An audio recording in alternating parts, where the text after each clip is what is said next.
Hello, and this is another episode of our new podcast, Opera Up Closer. I'm Abby, I'm the host, and we are here today with Michael Betteridge, who we've done quite a few collaborations with at Opera Up Close.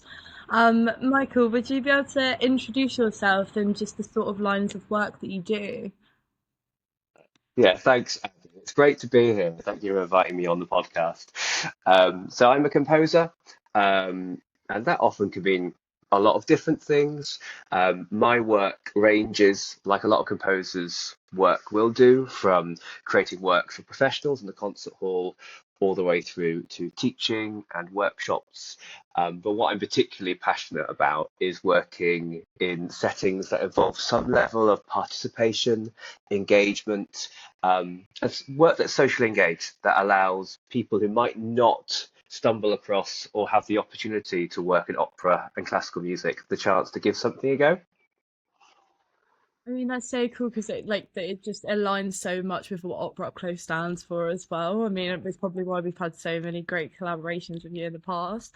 Um, what sort of made you want to get into this line of work? I know it's very broad, the sort of bits and pieces that you do, but what sort of encouraged you in the beginning to think this is the sort of thing that I want to be doing? It's a hard one. I was thinking about this question, and I often get asked it. I think I was just very passionate about music making from a young age. It's something that I found was a great opportunity to meet and work with other people. As a young person, I did a lot of musical theatre. That was kind of what I did after school and on the weekends. But also, I played piano and studied piano from a very young age, um, and really enjoyed the opportunity to kind of create and make and have that solitary experience using music as a vehicle for expression, which I did a lot as a teenager. I mean, I was quite an unruly piano student. My teachers would always say that I'd never play what was on a page. I'd always try and reinvent it. And I guess that probably sowed the seeds of wanting to be a composer. But for me at the start, it wasn't about, I didn't really know that you could be a professional composer. Of course, I knew that there were living composers and there were quite a few composers, teachers at school. I was very lucky that the state school I went to had loads of teachers who composed, but the idea that you can make a whole living out of it, um, didn't really occur to me to, I guess, when I was in my late teens and thinking about university. Yeah, I think I mean I was literally speaking with this with the other people in the past as well. It's very much like I feel like with a lot of creative jobs, there's sort of kind of got this stigma around it where it's sort of that fear to take the first step because it's very much how do I make a living with this, and it's the realistic viewpoint of is this actually going to work out in the long run or pay the bills and stuff like that. And I feel like it's very much just taking that first step, which is just so cool. um what sort of because I know you said that you played piano, did you play any other instruments, or is it very much just like you loved piano and just played that specifically, or did you dabble in a few others as well? Yeah, I played a little bit of saxophone, but I wasn't very good at it. I think my hands were so used to moving on the piano that when I tried to play Mm. sax, my hands wouldn't kind of sit on the keys, I guess, and it wasn't a natural instrument for me. I did a lot of singing, but I didn't have singing lessons until um, a teenager, 16, 17, when my parents kind of very kindly said, right, we can't support you in piano and saxophone lessons, so you have to make a choice. And it was interesting you saying earlier about that, creative industries feel sometimes like a risk. That was something that I think my parents felt quite a lot. Both my parents, I don't come from a musical family. Um, well, I'll rephrase that. If my parents had the opportunities growing up, they might have had more opportunities to express themselves musically. Like my dad has a lovely voice when he sings, but he doesn't sing in any choirs or anything, um, outside of the other things that he does. But my parents were very, very wary of a creative, me taking on a creative career, and I was very much encouraged to do something a bit more quote unquote sensible, like maths. I was very good at maths. So I think a lot of that was kind of, that was built up in my psyche as a young person. And I think that's why I found music such an outlet. There was perhaps that I didn't expect to ever go into it. So I could express myself in any way I wanted rather than having to think about, I'm going to get the grades to go to university to do music. I actually, maybe the pressure was off. I don't know, but it was, just to answer your question, yeah, piano. I'm writing a lot of tunes. Like as a teenager, I wrote lots of musicals. So everything was kind of centered around songwriting, writing musicals for friends to perform, all that kind of thing. Oh, that's so great. What sort of, because I know you said you wrote like musicals and stuff, what sort of like age were you doing that at? Is that something that like you also were very much doing a bit of as well, like career-wise, or is it very much just like sort of as a kid, sort of like your interest in all just writing? Yeah, I think I had friends that were writing, doing like short stories. A lot of my friendship group at school in kind of, I think it was year 9, year 10, were doing a lot of creative writing. So there was just that natural collaboration, of me Mhm. going, oh, I'll take some of your words and write a song. And I mean, looking back on them, I had very little guidance, very little support. This was all us doing it as friends on the weekends or after school. And, some of those songs, maybe there was potential, but even though they weren't necessarily songs that I would share today, it's that journey, isn't it? Like if you give it a go, you start making, like learning an instrument, any creative industry or creative skill, you have to just get used to the muscle of doing what you do. Um, and then, yeah, things took a turn slightly because I went to university, and then focused much more on classical music. But musical theatre has always been part of my life as well. I think, yeah, I'm just interested about making and collaborating, and that's always kind of been a thread throughout my life. So at university, when you went there, did you specifically, what was your actual subject that you took at university then? So in the end, I did do music. I went to the Hmm. University of Manchester, which was a brilliant opportunity.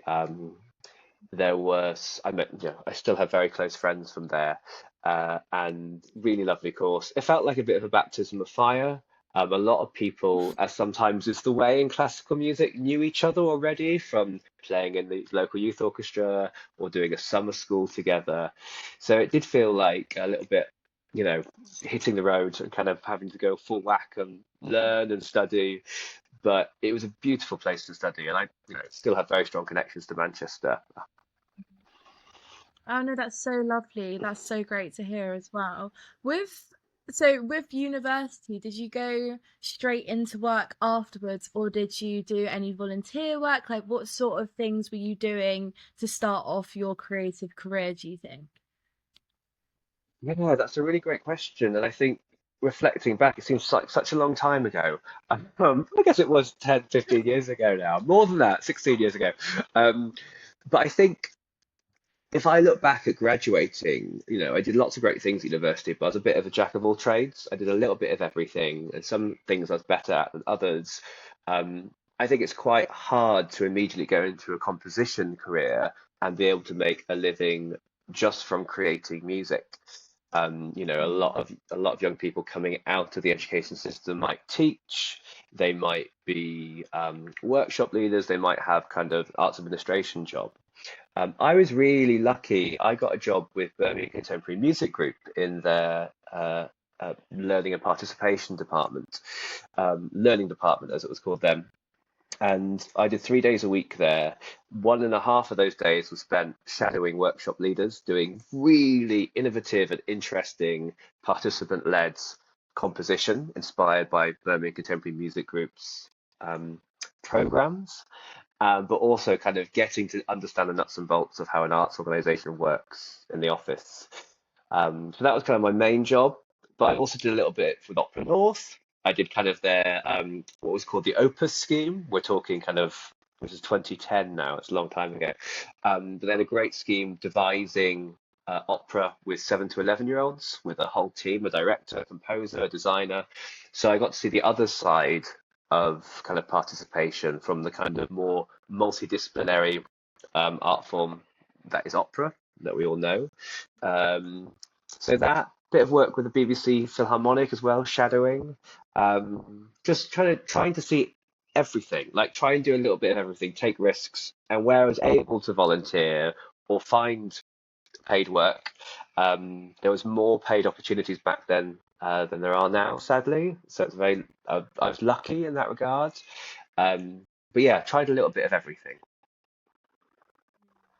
Yeah, it was very much of that. I mean, I was having a conversation with someone about this the other day as well, where it's very much that I feel like, especially in this day and age, you kind of can't really, especially in the creative industry, you have to be able to do a multitude of things, especially if you're a freelancer as well. It's very much that you have to be able to be open to do a broad range of different things in the sort of things that you know how to do.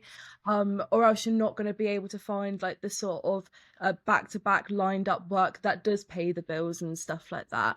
It's very much you have to branch out and do those things that you wouldn't think as much as doing that you are good at, and sort of exploring those different possibilities. That is just to be able to find the work and be able to broaden like your skills and stuff like that as well.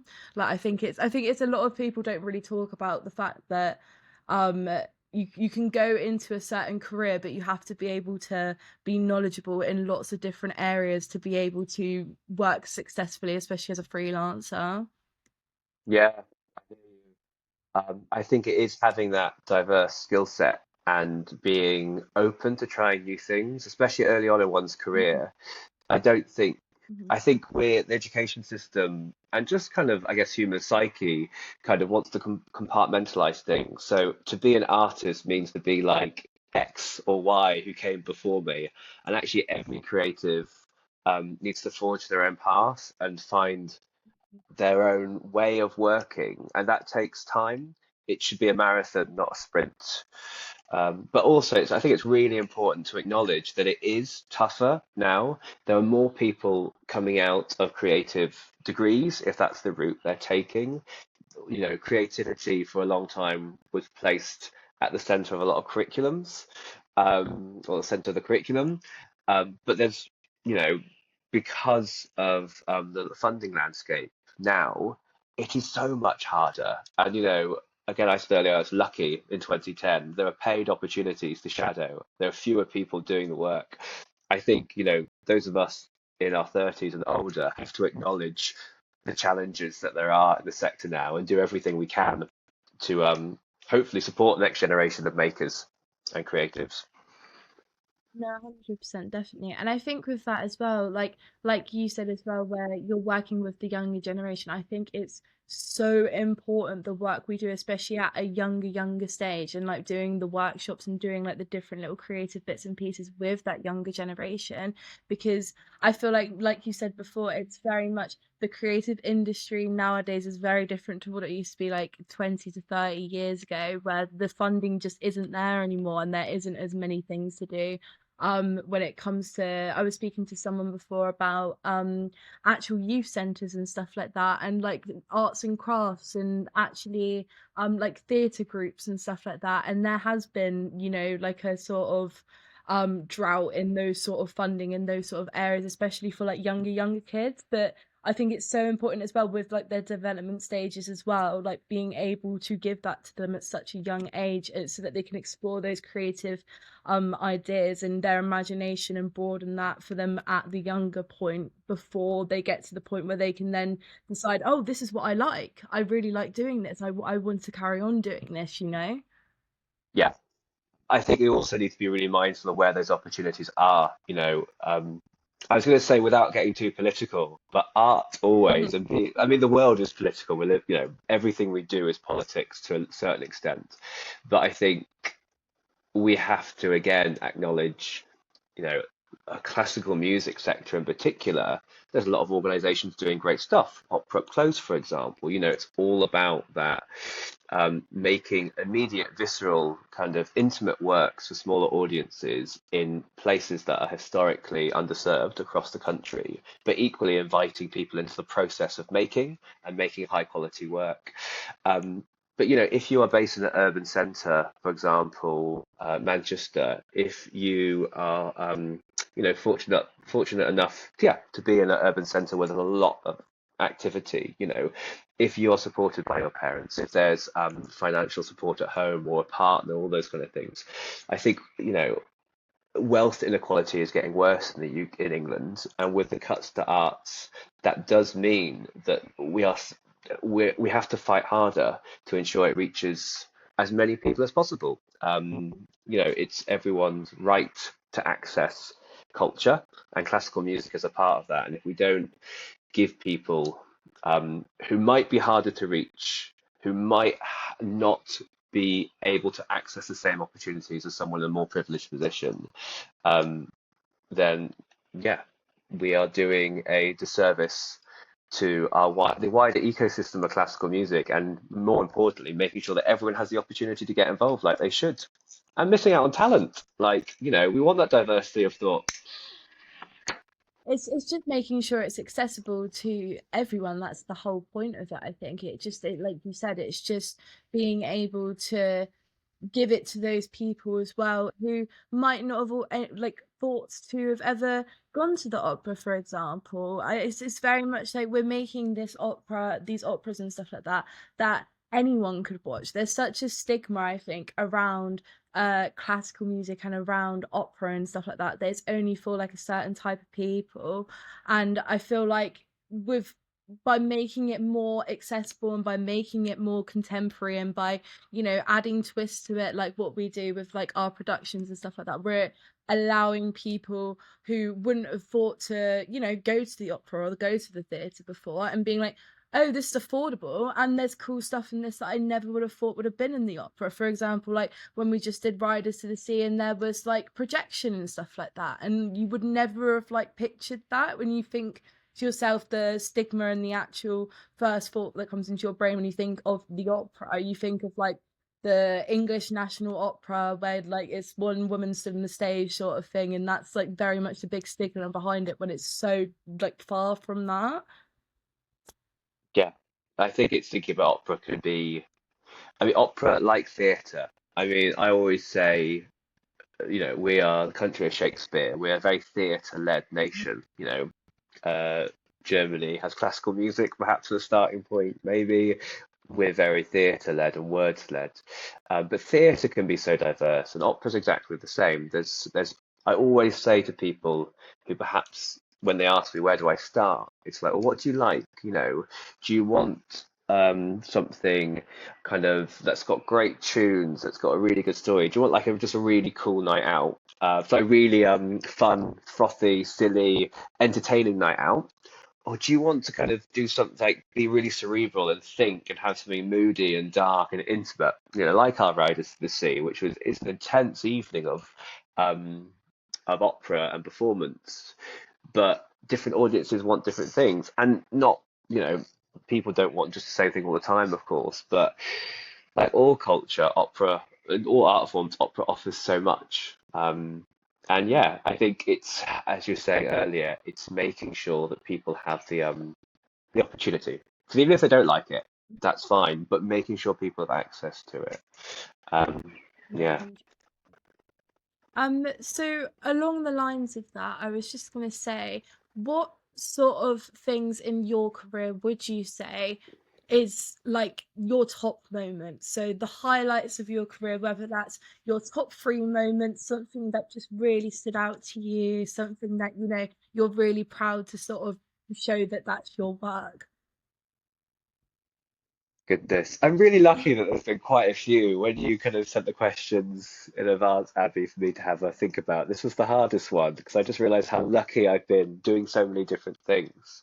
Um, I think, obviously, there's no bias. This is what I'd say if it wasn't an opera up close related podcast.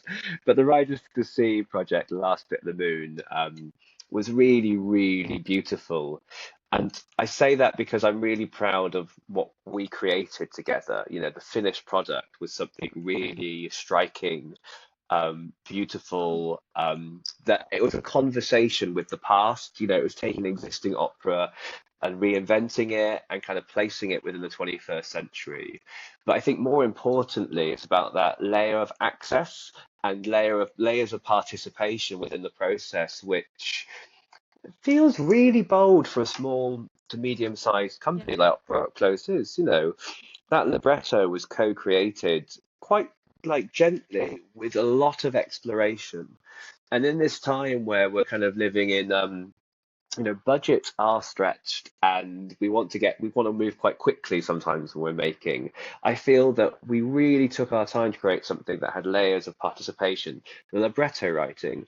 My choir, the Sunday Boys, and the choirs across the country who were involved in pre-recording the tracks for Last Bit of the Moon, young people in Southampton getting the opportunity to sing the what's initially the female voice chorus. These are class choirs across the Solent who came together, learned some really tricky Vaughan Williams, and featured as part of the opera.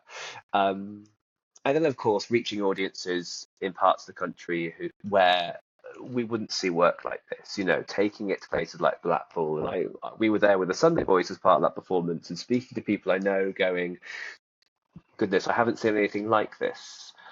And I think, again, it goes back to the thing. People might not have liked it. I think that's okay. I think it's really important to know what you don't like, but giving people the opportunity to explore as an audience something and going, do I like this? Do I not? What do I like it? And starting that conversation about what it means, what opera means, and what it can do. Um, yeah. So, Brightness to See and Last Bit I of the think Moon was one of them. Yeah, no, I think that production anyway, it just showed how much time and care and consideration went into it, with the fact that that whole last bit of the moon stood for exactly what our company stands for as a whole, with the whole accessibility and opera is for everyone, with the fact that we had literally everyone from all age ranges, from all ethnicities, from all backgrounds joining together from across the country to do collaborate for that amazing piece. And it just really shows that, like, when you bring a community together, they can make amazing artwork. And it's just it was just so great to see that, and hearing some of the feedback as well from a lot of the younger students was just so incredible. It's so crazy because bearing in mind they were like key stage 2 students, so between like year 4 to year 6, some of Yeah, them were so artistic and some of them were just so brilliant, and some of them were just, they just had their thinking caps on and they were just absolutely brilliant, and like they knew exactly what they wanted. I mean, I had one little boy come up to me and give me some feedback saying that, like, going on to say he wants to get into the music industry and saying that he loves doing these workshops because it can help him in the future. And it really goes to show that by nurturing these relationships and by giving these workshops and stuff to the communities, especially to the younger generation as well, it really is like so, it's so changing, it's so life changing, and it's so helpful to like the younger people who are still developing and still growing. absolutely. And I think there's something really key that you kind of touched on there really nicely, Abby. And I guess sometimes I forget in the grand scheme of things, but it's that thing around process versus product as well. And those young people were part of the recording process. They recorded those tracks. They had quite a intense recording day with myself and Matt Fairclough, who did all the recording of all the choirs, all the fantastic editing. Hats off to him for putting everything together. But it's thinking in very modern ways about engagement. And it sounds strange to say a recording is a very modern way of working, but actually, quite often we go, let's put those young people or those communities on stage. And that work is great and really important, and I always advocate for that. But actually, we live in an era where we can be more flexible with the way that engagement works. And we're talking about access to opera. I remember some of the Sunday Boys who were involved in the process. You know, culturally, we have a really wide mix of people who engage with the Sunday Boys. Some of them, are kind of cultural eager beavers. And will be going to theatre and seeing lots of stuff during the week. And some people, their main cultural engagement during the week is singing in choir. But for a lot of them, opera is not part of their cultural diet, and it's interesting how that has transformed people's thinking about what opera is and what can be as being part of it. So I think it's always thinking about when we're creating work, there's so many different ways of getting people involved, whether that's, literally pre-recording voices, getting them on stage in the more traditional way, consultative ways of working, the co-creation, talking about what people want to see, what do they want to hear, what stories interest them. Um, and, you know, there's some great companies, get OperaUpCloser doing it, of course, but we should be really building that into more of our work as a sector. Um, yeah. No, definitely. Well, sorry, going back before, um, what would you say are like maybe one or two of like the things that you're most proud of, again, outside of Riders to the Sea and bits and pieces? Yeah, yeah. So there's lots of different things. I guess um It's, there's so many. so say again, so yeah, no, I don't mean that to sound egotistical. I think it's just I'm very lucky that I've done so many different smaller projects over the years that are so different. I guess that Mm, being kind of working a lot on participation, a lot of my output is very bespoke because I'll be working with a specific group or a specific theme or specific community.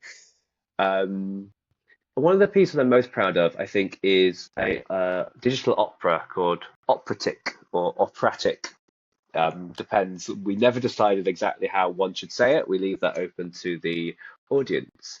And it was devised with people living with Tourette syndrome across the UK. And this will happen during the pandemic. It was initially supposed to be an in-person project, but because of the pandemic and lockdown, we turned it into an entirely digital project. Um, and I mean, I'm really proud of it in lots of different ways. It was such a beautiful opportunity to work with wonderfully creative people who were really open about sharing their experiences and very keen to create something. Like they worked me very hard as a composer, and a creative, kind of to capture the diversity of experiences of people living with Tourette syndrome, but also the challenges, the contradictions, the different experiences. Not everyone's experience of a condition like that is always the same, of course. Um, and but what I was really, it was a company called Second Movement, and I think what we did is we did not shy away from tricky questions, tricky ideas, but also aiming for the highest quality product. And the pandemic, in a way, was a blessing, if I'm allowed to say that, because it allowed us to build the work very slowly, really interrogate the ideas, and be very participant. I don't even say participant led because they were very much collaborators, that group who were involved. And, a lot of them were generating text, and a lot of them are professional or trained creatives as well. I was just there kind of as a, to try and perhaps uh, throw in some creative provocations and kind of try and kind of ask the questions that pulled the work together. So that work I'm really, really, really proud of. And again, a true example of, well, hopefully a very strong example of participation and collaboration on what one can do um, when one all comes together. Um, I think no, you said, sorry, oh no, sorry, I just agreed with you. I just said no, yeah, definitely. yes. I think you said up to three. So I'm just trying to think of a third to choose from.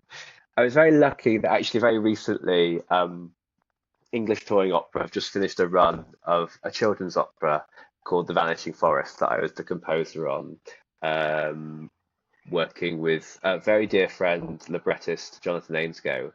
Um, and I've done work with English touring opera over the years, a lot of kind of participatory work in secondary schools, kind of using the themes Mhm, of their operas that are touring to like build a new work with young people in secondary schools.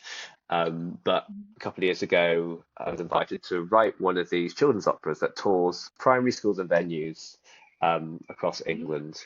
And I mean, it's always such a pleasure to work with a dear friend and collaborator, John, who wrote the words. But what I mhm, really loved is each year I fine-tuned this model over the years, and the young people get to learn the songs in advance. You write three songs that are suitable for young people. Um, and I think seeing the work in schools and seeing the fantastic cast, beautiful set and design, fantastic instrumentalists, kind of performing. It wasn't an easy opera. I didn't kind of write something that was simple. It was quite a challenging piece in many ways for the performers. But seeing that land in primary schools, the three performances I saw across the run, young people were kind of really captivated and really excited about opera. And we've talked a lot in this conversation about kind of access and impact. And I think that work I hope it seemed to inspire a lot of young people and might have been their first access point. So I'm really proud to be part of that team that put that together and hopefully allowed young people to access opera in a kind of appropriate way for their age and perhaps be their first touch point for seeing lots of other opera and perhaps other cultural things in future.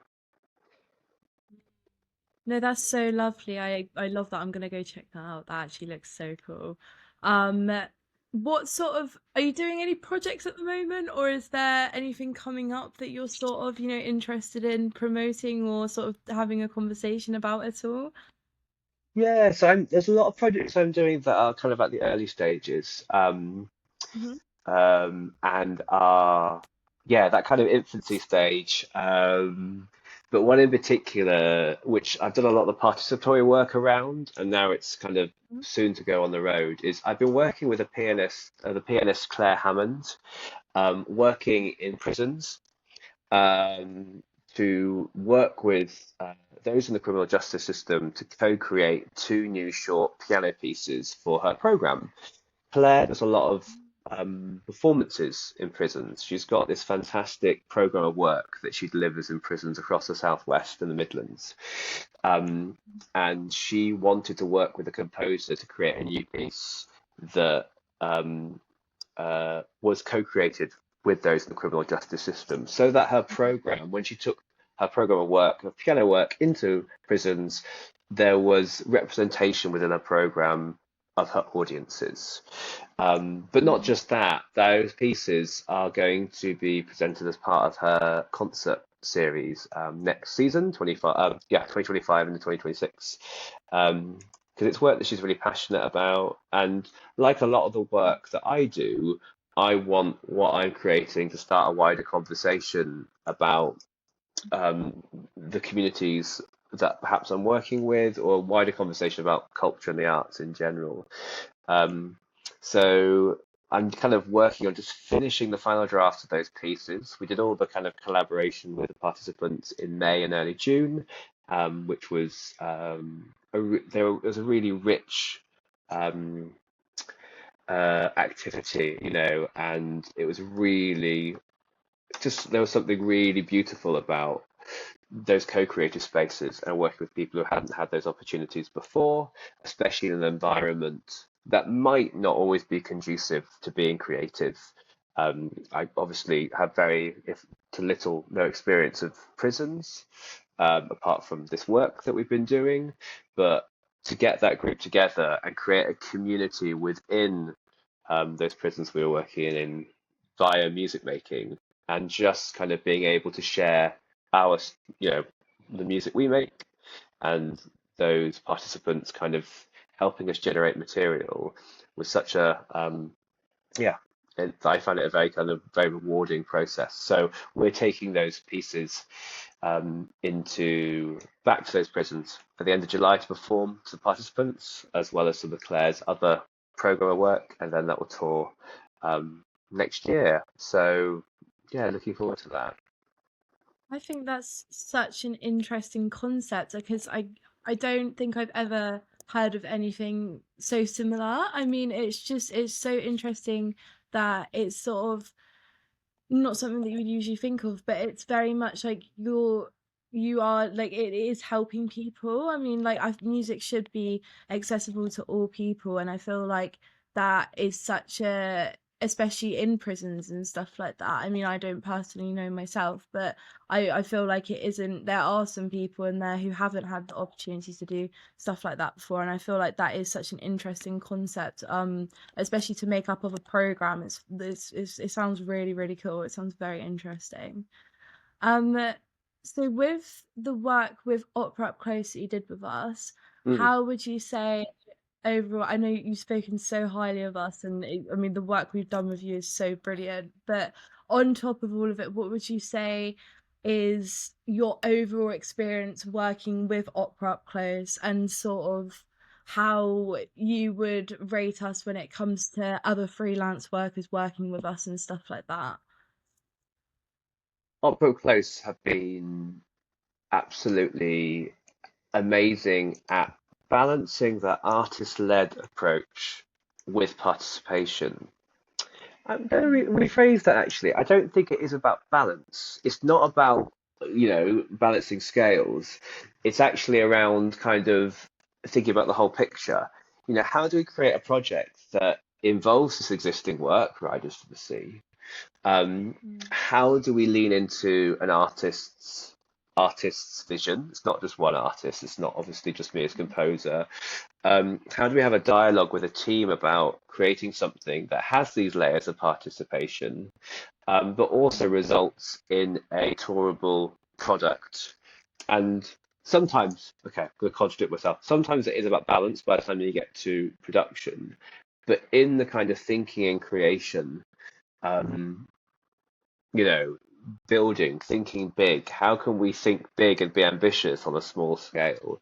And Flora has been really amazing and such a kind of creative soulmate, and creative kind of provocateur as well, like being that person to bounce off, feed suggestions to. And I think having that dialogue with the artistic director of a company and being able to be open-minded, versatile, dynamic about what the work will be. I think if I remember correctly, the character of the moon in Last Bit of the Moon, for those who are listening and don't know much about the project, the moon, as part of the tour, was pre-recorded by Tom Lilliburn, fantastic countertenor. And in, I think, our initial commission, there wasn't going to be two solo singers.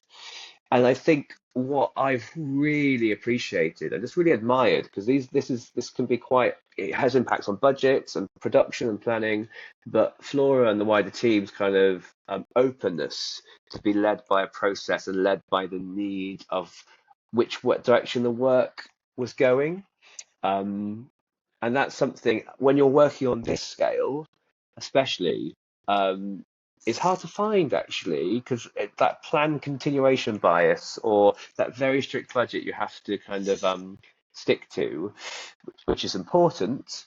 Actually, where's the flexibility in letting the work evolve and breathe and finding those layers and finding what it needs as you discover the work? So, yeah, it's been a really beautiful journey, both as kind of collaborating and being listened to as an artist as you're developing work with fantastic other people, but also building in participation and kind of making sure that is a really golden thread running through the work in a way that's really considered.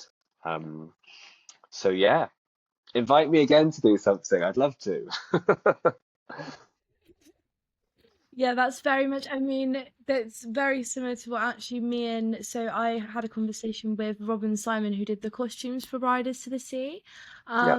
And I actually had a conversation with him about the fact he was like, so he's in his early career, and he was very much like, Flora, I was not expecting Flora to, he said very much that he was not expecting Flora to give him so much artistic direction, as in like give him so much sort of artistic freedom in the aspect of he could, they made extreme compromises on the fact that she very much told him the concept and then was like, I trust you. And he was very much, he said that that really, really helped him as a person as well, like sort of developed like his confidence and stuff. Like just being told like, I trust you, like I've seen your work, I know that you can do this and I know that you can do a good job.